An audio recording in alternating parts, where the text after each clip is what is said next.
The Indian settlement of Pawtuxet was a quiet little tribe on the eastern coast of what would one day become the United States. However, as the Age of Discovery sparked in the 1400s, dawned in the 1500s, and expanded into the 1600s, that coast was no longer quiet. Exploration done by Europeans saw worlds collide as the Pawtuxet came into contact with various European nationalities, explorers, and traders. Little did they know that a prominent explorer by the name of John Smith would come to their coast to draw up a map of North America, dubbing the entire region as New England, and even naming the Pawtuxet settlement as Plymouth. As John Smith is exploring this area, his subordinate, Thomas Hunt, is suspicious that Smith is planning to establish his own colony here in New England. Was it not enough that he was the hero of the Jamestown settlement further south? No, Hunt decided that he would maximize his own profit while preventing Smith from ever coming back. While Smith returned to England, Hunt stayed behind, landing a force in Pawtuxet to trade. However, in order to antagonize the Indians and create discord to prevent Smith from properly setting up a colony, Hunt lured 20 Indians onto his ship before restraining them as slaves. One of these Indians was a man that we'll call Squanto. From there, Hunt made his way back for Europe, having enraged Smith by his actions, and hurting the relationships with the Indians, who Smith believed the success of England and North America was reliant upon. Squanto first laid eyes upon the continent of Europe 2 years before Pocahontas would come to this strange land that was called the Old World. But while Pocahontas would receive a royal welcome at London, Squanto was brought as a slave to be sold in southern Spain. During the sale of the Indians, the local Spanish friars discovered the sale and quickly bought the remaining Indians not to be slaves but to be converted to Christianity. From that point on, Squanto's history is a bit fuzzy and unclear, but it is known that he learned English and made his way around Europe, trying to find a way back to his home in Pawtuxet. Finally, Squanto managed to make his way to Newfoundland, where an English settlement was beginning to form. There, Squanto met an adventurer who was actually part of Smith's group way back when they visited New England. Squanto talked the adventurer into taking him to New England, and so they made their way back to where Squanto had been kidnapped from 5 years ago. Landing at Pawtuxet, Squanto was disheartened to see that everyone in his hometown was dead. The comings and goings of European settlers, explorers, and traders had brought disease from Europe that the geographically isolated Indians were not ready for, and around 2/3 of the Indian population of New England and 90% of the tribes of what would be coastal Massachusetts had died from disease. Squanto and the adventurer instead moved inland to the village of Nemusket, where Squanto met the Wampanoag tribal chief named Massasoit, who was the leader of the Wampanoag tribe. Squanto and the adventurer would leave and later return only to find the Wampanoag tribe hostile towards the English due to the fact that a European ship had come before them, lured some Wampanoag Indians on board, and slaughtered them. Likewise, the adventurer was attacked and given 14 mortal wounds, fleeing to Virginia only to die from his wounds, with Squanto, an Indian with no tribe to return to, being brought into the Wampanoag tribe. For a time, it seemed, his adventurers with the Europeans were over.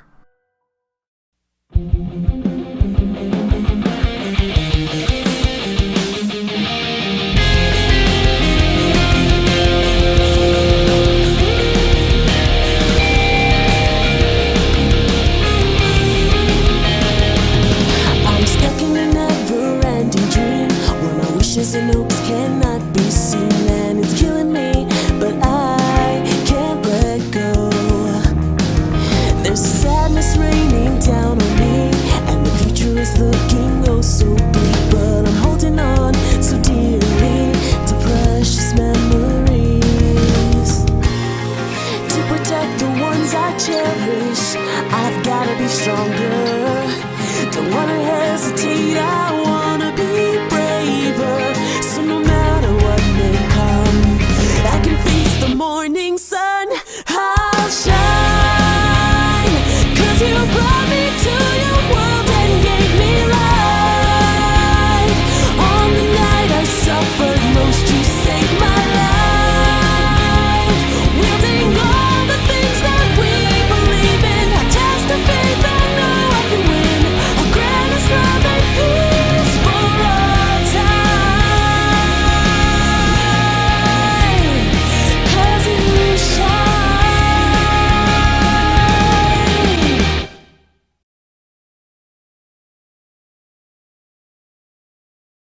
The area of New England had long been a location that England sought to establish a colony. At the same time the London Company was establishing Jamestown, the Plymouth Company was setting up Popham. However, Popham failed and the Plymouth Company dissolved. New England appeared to be a sinkhole for resources that could be better spent elsewhere, and the English believed that the New England area might not ever be colonized. It wouldn't be until a more fanatical group of people would give it their all that a successful settlement in New England would be established. Enter the Puritans. As I've hinted back in episode 1, it's really hard to separate the history of early America from the history of England, and, to an extent, the history of Europe as a whole at the time. So, welcome to a little insert I like to call Commander Radix's super oversimplified history of the Protestant Reformation in England in less than 1 minute.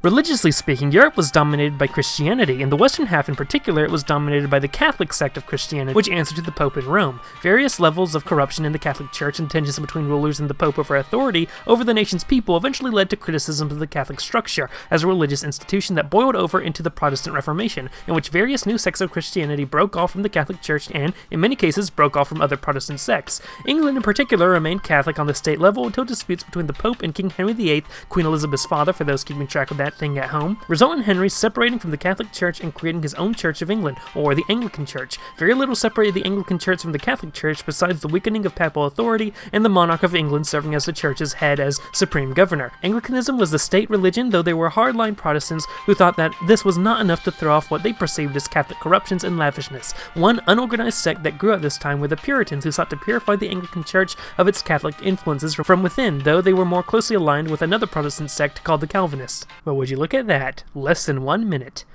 I have just done a great disservice to religious history. So, what were some things that the Puritans disliked about the Anglican Church? What did they want to get rid of? Well, the Puritans didn't like a lot of stuff, and believed that people shouldn't steal or commit adultery. Okay, sure. They also were not allowed to drink alcohol or smoke outside. Oh, well, okay. They also forbade playing games, wearing fancy clothing, and celebrating Christmas. Oh! So they're a cult. As you can imagine, the Puritan belief system wasn't that popular for the average Englishman, but nevertheless, they were there. One of the places that housed a sizable Puritan congregation was in Scrooby, England. Scrooby? The Scrooby congregation. Sorry, I can't say that with a straight face. The Scrooby congregation was under the leadership of one William Bradford, but even in their small group, they felt the opposition to Puritanism. Due to the threat the Puritans posed if they were to ever get power, as well as their opposition to the Anglican Church, the Archbishop of York dispatched agents to raid the houses of Puritans in the Scrooby area, imprisoning many of Bradford's congregation members. Thus, Bradford's group fully embraced separatism, a sort of Puritan that believed that the Anglican Church could not be purified, and, as such, a separate Puritan church should be developed. With no loyalties to England, the Bradford congregation fled England after a year of persecution into the neighboring country of the Netherlands. The Bradford congregation settled in Amsterdam, the capital of the Dutch Republic, as Amsterdam was renowned for being a very tolerant city, later moving on to Leiden. The Bradford congregation was a hardline Puritan group that came from a small farming village. The bustling cities of Amsterdam and Leiden, on the other hand, were very different. The congregation thought that they were fleeing a nation that was intolerant towards them to a new nation that would tolerate them.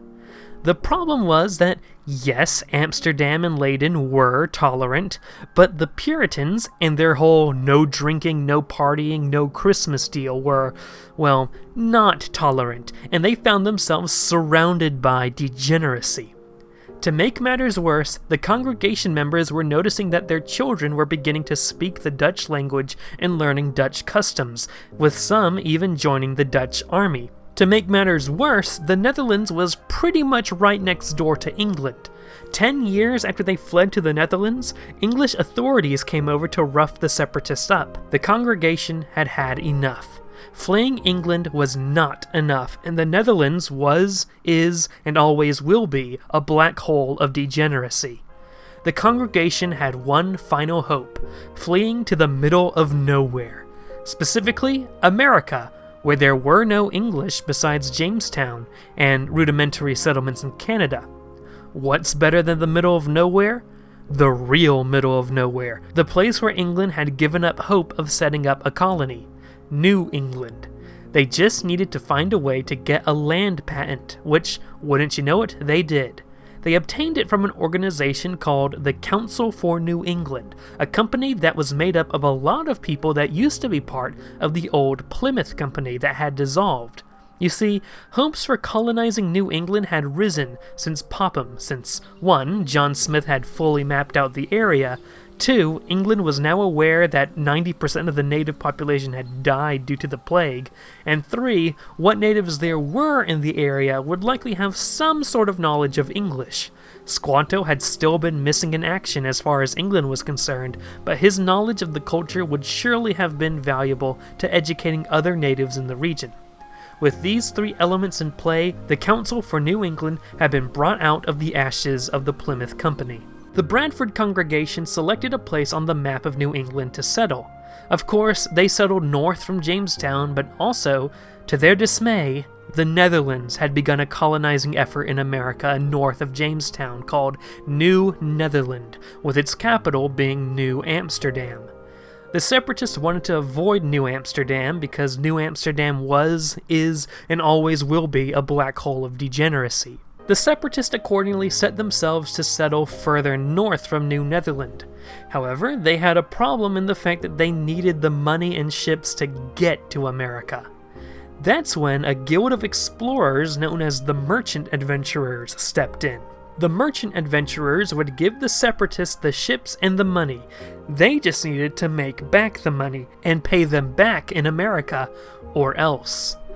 And so the merchant adventurers gave the separatists their ships, known as the Mayflower and the Speedwell. They were planning on leaving early in 1620, but the negotiations with the abrasive merchant adventurers caused delays and constant changes of plans. Finally, the Mayflower, with separatists from England under Captain Christopher Jones, and the Speedwell in Leyden under Captain Reynolds were making preparations. The merchant adventurers also brought a group of people the separatists called the Strangers. The Strangers were recruited to give the separatists practical assistance, since, they didn't want a repeat of the failures at Jamestown. One member of the Strangers was a man named Miles Standish, a military man and a veteran of the 80 Years' War, who was to serve as the colony's military commander. Indentured servants to help with the construction of the colony were also on board. And so, after months of planning and cramming both ships to the brim, the 2 ships set off and immediately had to turn around as the Speedwell was considered to be not seaworthy. It's thought that the separatist crew of the Speedwell actually chickened out at the last minute and rendered the Speedwell unseaworthy intentionally, which, can you blame them?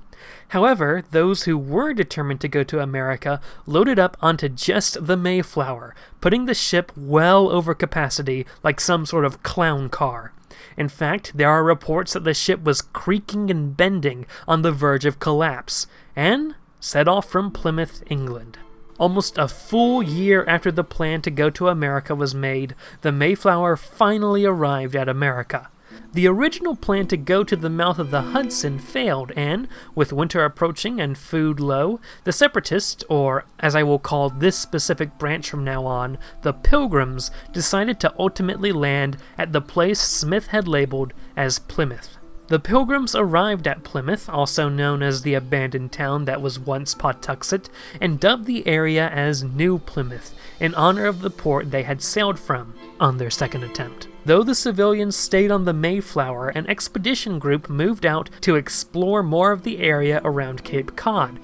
As they explored, they came face to face with the fact that they weren't the first people to try something like this. They discovered an old, abandoned European fort, as well as a grave hosting a dead European adult male and an Indian child. The Mayflower docked at what would become Provincetown Harbor, and found themselves in a pickle. They had given up on the mouth of the Hudson River area, but they didn't have a patent to settle anywhere else. A debate was held within the Mayflower as to whether or not they had any right to the land around New Plymouth. Many complained about how they had no legal authority to make a colony there. Many Pilgrims feared the fact that they were now outside the law of any country, and that the colony they create could fall into anarchy. And so, to ease their minds, the Pilgrims created the Mayflower Compact, an outline as to how the newly established Plymouth colony would govern itself, modeled off church covenants used by Congregationalists used to found new congregations. Plymouth colony was going to be governed by what the Pilgrims saw as just and equal laws, and those who signed the Mayflower Compact promised to keep these laws. After the signing of the Mayflower Compact, everyone remained on the ship. On Sunday, they still remained on the ship as a day of prayer and worship, and on Monday, they finally sent out an expedition of 16 men under the command of Standish. Standish's expedition inland resulted in the discovery of an old Indian burial site. That's when they hit the jackpot. Corn, they cry. After all, the Mayflower was in dire need of food. During the next expedition under Captain Jones, 34 men went out in bad weather, discovering another burial site and more corn. The third expedition led to a skirmish, known as the First Encounter. The expedition found an Indian tribe who was pretty pissed off at the Pilgrims. You see, the corn they were just taking from burial sites were meant as offerings for the dead, freshly presented gifts from the dead's loved ones. The Pilgrims were shot at with arrows and ultimately ran right back to the Mayflower, and they were like, "Guys, we need to find a new place to settle, right now." And so the Pilgrims left Provincetown and returned to Plymouth. At Plymouth, the Pilgrims were a bit finicky as to where exactly they should settle, and ultimately decided to build right on top of the ruins of Pawtuxet, as the Pawtuxet people had cleared out much of the land that would make agriculture easy, and they had access to fresh water. The site where the Pilgrims landed for third time, is known as Plymouth Rock, aka this time, but for real though, rock. I should note that by this point in time, a majority of the people on the Mayflower have been on the Mayflower for over a year, since the Pilgrims didn't want to unload everything until they were absolutely sure that was where they were going to settle. They had been on the Mayflower so long that its population increased. A Puritan named Susanna White gave birth to a son named Peregrine White on the ship. So, plans were drawn up to build houses, and bad weather delayed it. Please just get to the part where Plymouth is settled. I'm 5 pages into this script already, and there is still not a single colony made yet. Finally, houses began to be built at Plymouth with a specialized team of strangers, while 20 men kept watch just in case any Indians attacked while they were vulnerable. While the men built, the women, children, elderly, and sick stayed on the Mayflower. It would take 6 months for the men to build Plymouth up to acceptable standards. During this long construction time, 44 out of the 102 Pilgrims died. I guess the good news is the Mayflower became a bit less crowded. And then, in January, enough work had been done to unload the Mayflower. Oh, thank God, praise non-Christmas celebrating Jesus. And so the settlement of Plymouth began. However, Indians were spotted and a tense standoff occurred. Once the Indians left, Standish developed the best militia to his ability to defend the settlement, complete with defensive cannons. The first formal contact between Plymouth Colony and the local Indians occurred a month later, when an Abenaki Indian named Samoset strolled boldly into the middle of Plymouth and exclaimed, in English, "Welcome, Englishmen!" With this contact established, Samoset was welcomed in Plymouth, and the colonists proceeded to learn more about the local area from him. Samoset had apparently learned of the new English colony from an English fisherman doing his work in Maine. The news had spread, and Samoset wanted to welcome the English himself. In their talks, the Pilgrims learned that their settlement was on top of the Pawtuxet, which had died from an epidemic with only one survivor, being Squanto, the English-speaking Indian who used to live in Europe. they learned that one of the most influential tribes in the area was the Wampanoag tribe under Chief Massasoit. They learned that the region had around 7,000 Indians, and one of the latest disturbances was the rise of a tribe known as the Mohawk tribe, which was violently expanding from deeper in the interior of America, but they wouldn't be a problem for now. The Pilgrims asked to meet Massasoit and Squanto, and Samoset agreed to set up a meeting, but for now, he wished to sleep in Plymouth amongst his new friends. And so, later, Samoset returned to Plymouth with Massasoit and Squanto in tow.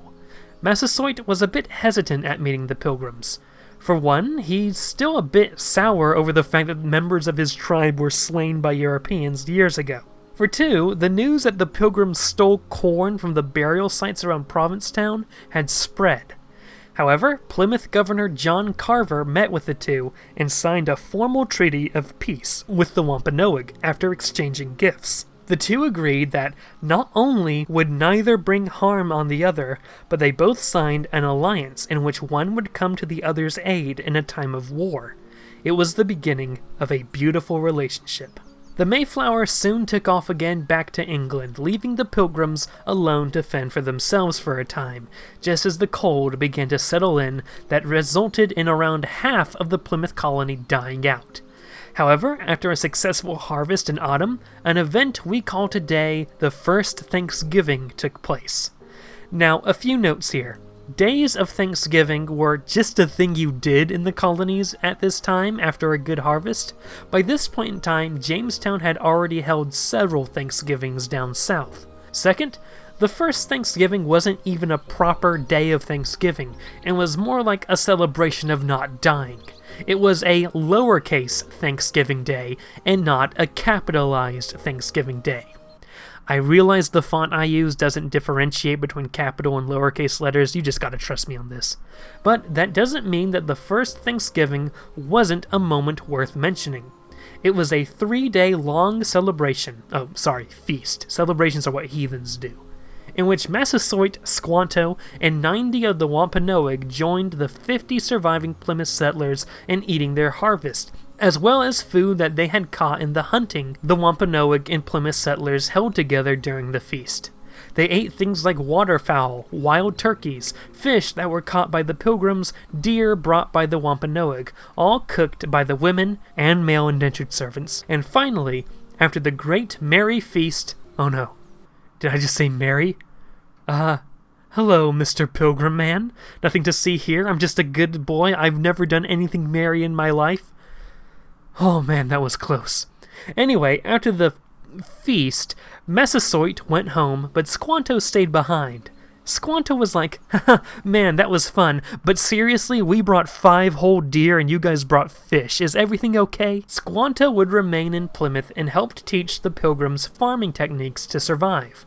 One such technique was how to use dead fish to fertilize the soil for a better crop yield. And so, with the help of Squanto, the Pilgrims grew to be self-sustaining and even produced beyond just sustenance farming, becoming able to participate in the fur trade and compete against the too-close-for-comfort New Netherland.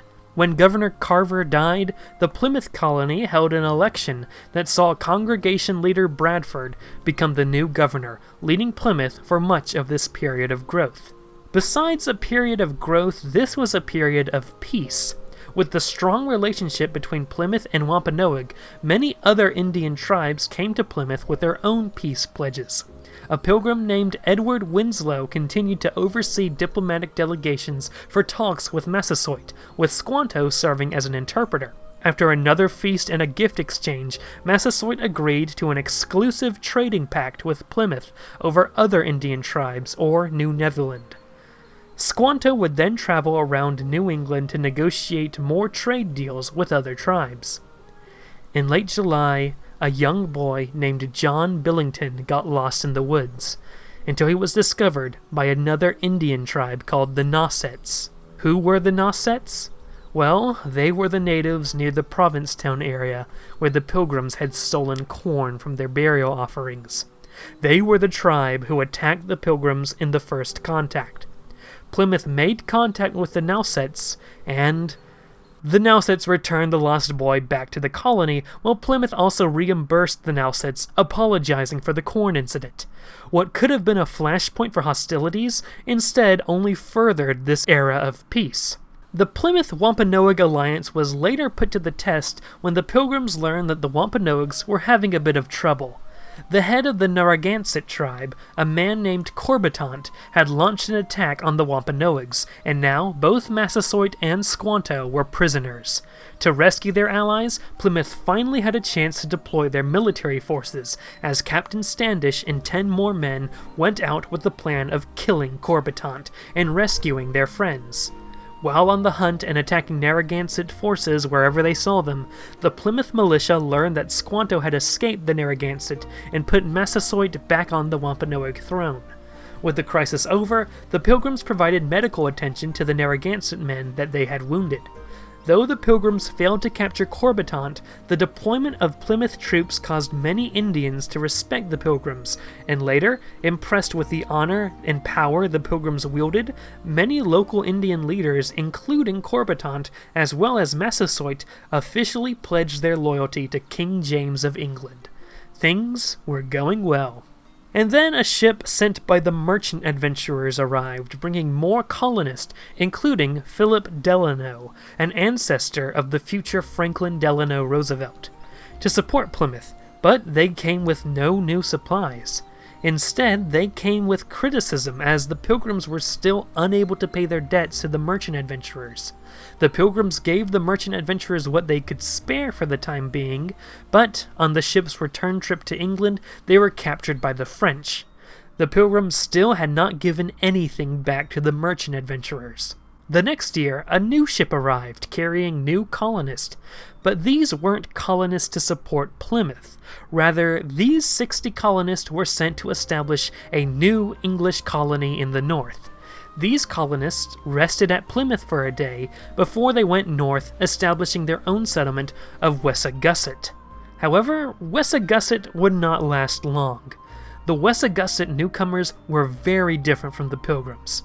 While the Pilgrims tried their best to be careful and to keep the peace in New England, the Wessagusset pissed off the nearby Massachusetts tribe, as they often stole from the Massachusetts and were just generally rude. Eventually, Massasoit would learn that the Massachusetts were planning on launching an attack on Wessagusset to wipe the new settlement out. Massasoit warned Plymouth of this and urged the Pilgrims to attack first, and so Standish was deployed to protect the newcomers. Upon arriving, Standish found that some of the Wessagusset colonists were trying to assimilate into the native tribes, and Standish promptly forced them back to the settlement. The next day, Standish was greeted by 2 Massachusetts warriors, who were the masterminds behind the planned attack on Wessagusset. They were Pecksuot and Wittuwamet. Wittuwamet was actually something of a nemesis to Standish. You see, Standish had made a name for himself throughout New England as the English military leader. Other warriors, like Wittuwamet, wanted to test their mettle against Standish, and Wittuwamet had even promised Standish that one day he would kill him. Ooh, starting to look like an anime here. So, Pecksuot and Wittuwamet were like, hey, Standish is in Wessagusset, you know, the military guy. Maybe the English know of our plans. But Standish was like, nah, I'm just here on a trading mission is all. Pecksuot then said, and I quote, "You are a great captain, yet you are but a little man. Though I be no sachem, yet I am of great strength and courage." Ooh, starting to look like an anime here. So Standish was like, okay, cool. Hey, you guys want dinner tomorrow? And the two were like, okay. And then the next day, they had dinner inside a house in Wessagusset, where, on Standish's signal, his men closed the door, and Standish managed to kill Pecksuot with Pecksuot's own knife. Wittuwamet was also killed. Following the massacre of the Indians, the Plymouth militia immediately moved out to capture Optikeist, the head of the Massachusetts tribe. A small skirmish took place between Optikeist's forces and Standish's forces, but Optikeist managed to escape. Nevertheless, the threat posed by the Massachusetts was over. Standish returned to Plymouth holding up Wittuwamet's severed head, making Governor Bradford a little uncomfortable. Ooh, starting to look like the incident known as Standish's Raid was a turning point in New England. Wessagusset was abandoned and the colonists were integrated into Plymouth. Many Indian tribes abandoned their villages in the area and fled as Indian-Plymouth relations were damaged. As a result, the Pilgrims lost much of their income from the fur trade, which they were depending on to pay off the merchant adventurers.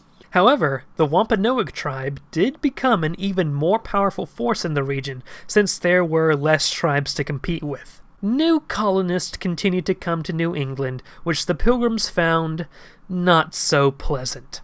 96 settlers that included women arrived, but most of them found themselves unprepared for the new frontier life and gave up and returned to England the next year. However, many of the new colonists who decided to stay still refused to help with the efforts in getting money to pay off the debts to the merchant adventurers. They came to America understanding that it was a place to be free, not a place to be under the bonds of debt. An even worse group of colonists came over later, unaffiliated with the merchant adventurers, and they weren't even Puritan. In fact, they were about as opposite as you could get. Yes, this is all happening around the same time as the late Renaissance. And when we talk about the Renaissance and the sort of proto-enlightenment that came with it, we think about how the Protestant Reformation began and how new inventions were created. The Renaissance was all about new ideas and the revival of old ideas, but that doesn't mean that they were all good. Take the libertine movement, for example, a movement during the Renaissance that believed that not only that people should be free from the oppressions of religion, but that people should be free from the oppressions of morality itself. This crazy group of libertine colonists, probably the closest you can get to a modern-day liberal arts college campus for this time, showed up and planted their colony pretty much right by Plymouth, around the place where Wessagusset was established, and around where Quincy is today. They called themselves Mount Wollaston. The Pilgrims already didn't like them, especially considering that they were taking a piece of the fur trade, which the Pilgrims wanted a monopoly on. However, when it turned out that the leader of Mount Wollaston was selling their indentured servants to Virginia as slaves for their tobacco plantations, the people of Mount Wollaston rose up and overthrew him. The leader fled to Virginia, and Mount Wollaston's new leader was Thomas Morton. Morton decided to turn Mount Wollaston into a utopian project, and soon Mount Wollaston became unofficially known as Merrymount. Morton declared the people of Merrymount as free men and made efforts to integrate into Indian tribes. Not only did they drink, but they drank heavily. They refused to observe the Sabbath. Morton erected a massive totem pole with deer antlers on top for their pagan celebrations. Yes, they kept Old English pagan traditions, because of course they did. And often had orgies with the Indians in honor of Bacchus and Aphrodite. Even for the average Englishman, this behavior would be absolutely unacceptable. But keep in mind, Merrymount's neighbors were literally the Puritans. It didn't help that Merrymount quickly became the fastest growing English colony in New England and was quickly becoming the most prosperous. Around the time Merrymount began selling English weapons to the Indians was when Plymouth decided enough was enough. Captain Standish was deployed with a small armed force under his command. Up until this point, Standish's Plymouth forces were only used to fighting Indians, but now they were ordered to capture their fellow Englishmen. And so it's time to see who would win in a fight, a weird sex cult versus a weird religious cult. By the time Standish's troops arrived, they found that the entirety of the Merrymount colony were locked up and hiding inside one building, like a literal clown car. All Standish and his men had to do was wait, as Morton's men were trapped. Finally, Morton decided to attack the Plymouth troops. Standish's men stood at the ready as the doors opened, and out tumbled some of Morton's men, too drunk to handle their own weapons. Morton himself drunkenly aimed a gun at Standish, and Standish just ripped the thing out of Morton's hands. The pagan pole was chopped down, and Morton was taken to Plymouth to stand trial. The Pilgrims took over Merrymount and renamed it to Mount Dagon, pledging to turn Mount Dagon into, and I quote, a place of woe. Morton was dropped off on a deserted island up north and left to die. But don't worry, that's not the last we'll see of him. I should also say that around this time, Standish and other men went to London to negotiate with the merchant adventurers, finally paying off their debt to them. Plymouth was now free. We can use the end of the debt to the merchant adventurers as a bookend for this era of Plymouth, spanning around 9 years of hardships and intrigue. Now, I also have a lot of research on some pilgrim laws and society that I didn't use because I didn't want to interrupt the narrative flow, so let's look into what was the government like? Plymouth wasn't exactly a democracy, but more people held political power than in, say, the government of England. Plymouth was run more like a larger church and as a community than a proper state. Ministers, teachers, and church elders were elected by the people and were responsible for the entire congregation, making Plymouth a sort of theocracy. All residents were required to attend church, and only people who were Puritans were allowed to attend the church. That being said, in Plymouth, all you had to do to become a member of the faith was to say you were, which is different compared to other Puritan colonies that will pop up later, that will require an intensive interview process. Education fed into this system as it was mainly used for religious purposes, like learning how to read the Bible. For the most part, parents were responsible for this education. As a result for this focus on education, the Puritan North will become more literate and more education-minded than the Virginian colonies that will grow into the South, at least for a time. What could you not do? No drunkenness, swearing, theft, and idleness were some things that were banned. The Puritan government kept a closer eye on the family than, say, Virginia. While people tended to be single people with adventurous spirits in Virginia, people coming to New England tended to be families seeking to flee from what they saw as degeneracy. As families, the government kept an eye on husbands, wives, and children, and if families began to turn towards the degenerate, the community would step in. If parents weren't disciplining their children, the children would be taken away for families that were better representatives of religiously devout homes.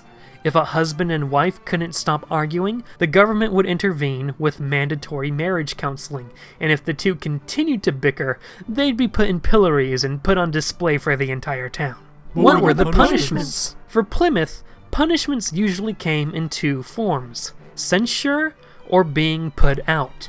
Censure was a reprimand, but being put out meant, well, you were removed from the church, meaning you were removed from Plymouth, possibly even left on an abandoned island to die. The death penalty was an option used often for higher crimes, especially for treason, murder, witchcraft, more on that later, arson, sodomy, rape, bestiality, adultery, and cursing or smiting one's parents.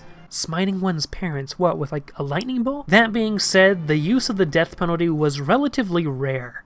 There was only one recorded use of the death penalty for a sex-related crime, that being in the case of bestiality. Another guy was sentenced to death for abusing his parents, but they later changed it to severe whipping. There's another notable use of the death penalty that I'll wait until we get to King Philip's War to talk about. Adultery was usually handled through public humiliation, as the adulterer was forced to wear the letters A.D. sewn onto their clothes. Near as far as I can tell, the letter A was not branded on any adulterer. We live in a society! That's not a question, Gamers rise up! What? Whatever. I guess you want me to talk about general society. Because of their religious beliefs, the Pilgrims did not believe one gender was lesser in the eyes of God than another. Women and men had different roles, but they were both equally valuable. Women had property and legal rights. She could not be written out of her husband's will, and she was guaranteed a full third of family property upon his death.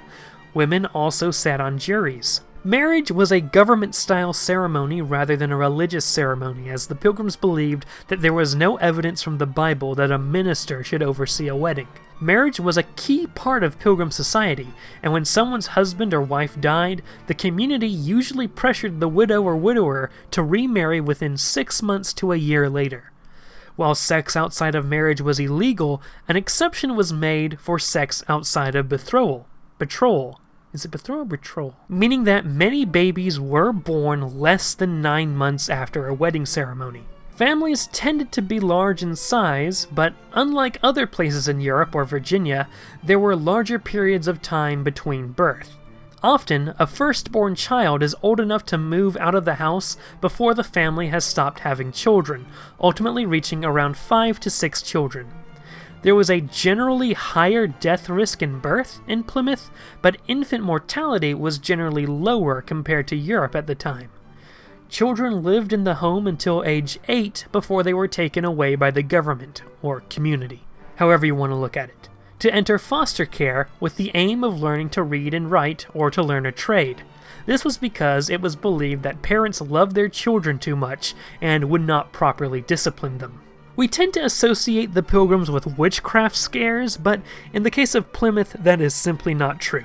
Other Puritan colonies, on the other hand, well, we'll get to them. Plymouth did list witchcraft as a capital crime, though, and bad things were thought to have come from dark magical arts and evil spirits. There was the death penalty for witchcraft, but that was never invoked in Plymouth. Like Virginia, indentured servitude did exist. However, Virginia required indentured servitude for plantations, while New England at this point in time was getting its wealth from the fur trade. A period of servitude could not be less than 6 months, and it could not be shortened.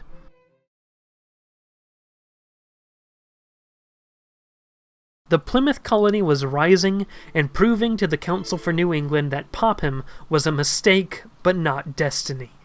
New England was a viable spot for colonization. While Plymouth was setting itself up, the council experimented with the idea of making another colony, propping up a small fishing village called Cape Ann. The council partnered with the Dorchester Company, another colonial company that popped up as the London Company was finding success with Jamestown. Thomas Gardner served as the overseer of the Cape Ann village for the council and for the company. The one behind all of this was a Puritan man named John White. No, not that John White. There we go. Again, White was a Puritan, but not a separatist. He was still part of the faction that wanted to reform the Anglican Church from within. And while the Pilgrims were separatists running an illegal colony, White was determined to bring legal Puritanism to the New World. Ultimately, the Cape Ann settlement was not profitable, and the Dorchester Company ceased giving White support. Cape Ann was abandoned, but a few settlers stayed in the area. They moved south near the Namkieg tribe, creating their own settlement, abandoned by England. But, while the small amount of people built up their own settlement, they would not be forgotten forever. Soon, a true Puritan colonization force would arrive under a man named John Winthrop, and things would get much, much busier in sleepy New England. The time was drawing close for the Pilgrims to be thrust back into reality.